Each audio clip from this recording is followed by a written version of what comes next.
33 minutes after the hour. Peter Greenberg here, taking your calls on travel at 888-887-3837. That's 888-88-PETER. If you can't get through on the phones, you know the drill. You can always email me to peter@petergreenberg.com with your name, phone number, question, or problem.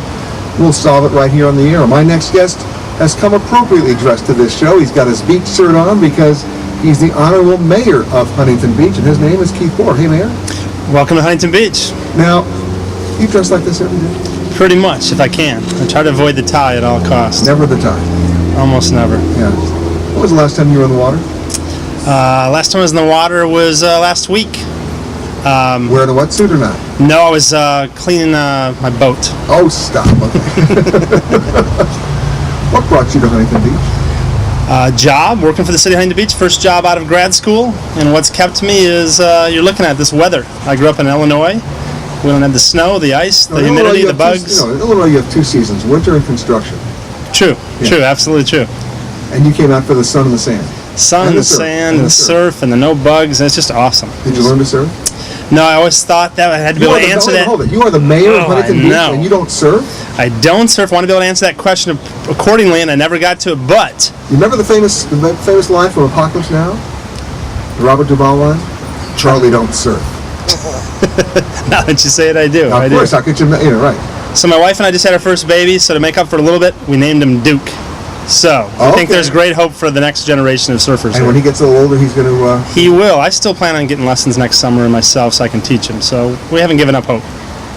When we talk about cities and branding, I mean, you couldn't be more branded than the Surf City. No, that's been quite purposeful and natural at the same time, I think. Although, there's a lot more to do here than go surfing. Oh, absolutely. Like clean your boat. Clean your boat, sure. Whatever gets you through the day. What kind of boat do you have? It's a 38-foot Regal, kind of express cruiser. Sure, twin engines on the back? Yeah, exactly. And you take it to Catalina, don't you? Catalina, the perfect place to go, about 1 hour ride. That's the biggest myth. Most people think the old song was 26 miles across the sea, but from Huntington Beach, it's a little shorter. It is. A little shorter, and there's not many places you can go. It's not like a flat lake back in the Midwest. It's like, where are you going to go? Catalina, escape from 12 million people. You feel like you're, away in the oasis. It's awesome. Okay, we know what brought you here. What keeps you here? Well, same thing, I think. The weather and the people and just the moderate climate and the lifestyle. I mean, it's what's not to love? Well, let's talk about that. When somebody first comes here, who's not been here before, what's the biggest surprise they get? What's the wow factor, other than, the beach and the sun and the sand and the surf, but what's the biggest wow factor that they're not expecting, that's not in the brochure? Well, I guess I'd say the opportunities for all kinds of recreation, whether it's, food, live music, hiking. We got the snow is not very far away if you miss that, for skiing, bicycling. There's a little bit of everything to do. All outdoors. But take that off the brochure for a second. Okay. Give me one thing that you would take me to that I would not ordinarily know how to find here in Huntington. Well, if you happen to, or if you want to put up with mine, and love dogs, we're a very dog-friendly city. We get Dog Beach, where I take my dogs and walk down, and then there's a place that's kind of really neat. It's called Park Bench Cafe, where they have a separate dog menu, and you can get the Bow Wow Wow, the sliced up hot dogs in the water bowl, and they can sit underneath there. My wife and I like to do that with our 2 rescue dogs, if you're an animal lover. Or there are some cities, you speak about rescue dogs, I'm a big fan of that.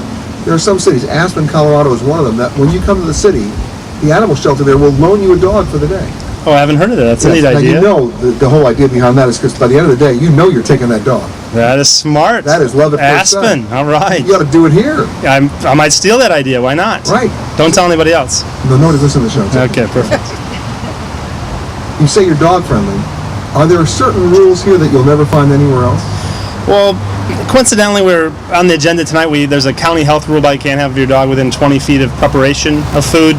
We have outdoor dining that's not 20 feet, which we're getting rid of that tonight, so people can bring their dogs and chain them up, and the restaurants can be better about putting bowls out, because I've seen that in other cities, so we're trying to catch up a little bit, that let's walk the walk. And plus you've got dogs who surf here. We do. We had a big contest last week.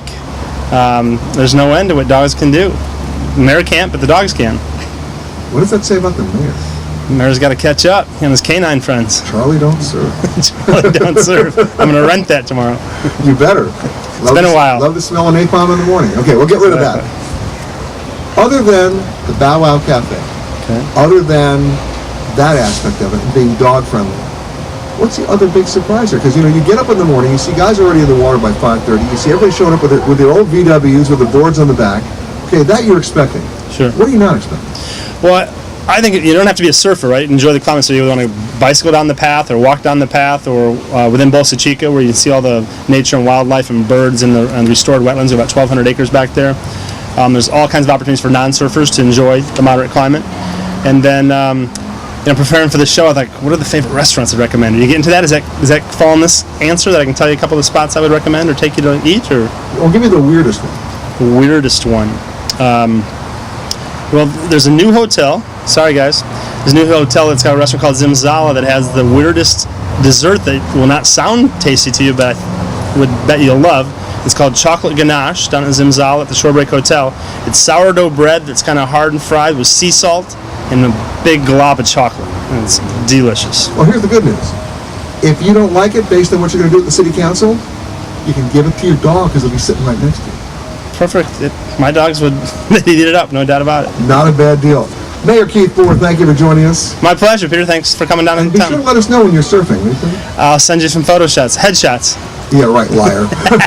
All right, we'll be back with more of Peter Greenberg Worldwide from Huntington Beach, California, with a non-surfing mayor but his chocolate-eating dog. Back with more right after this.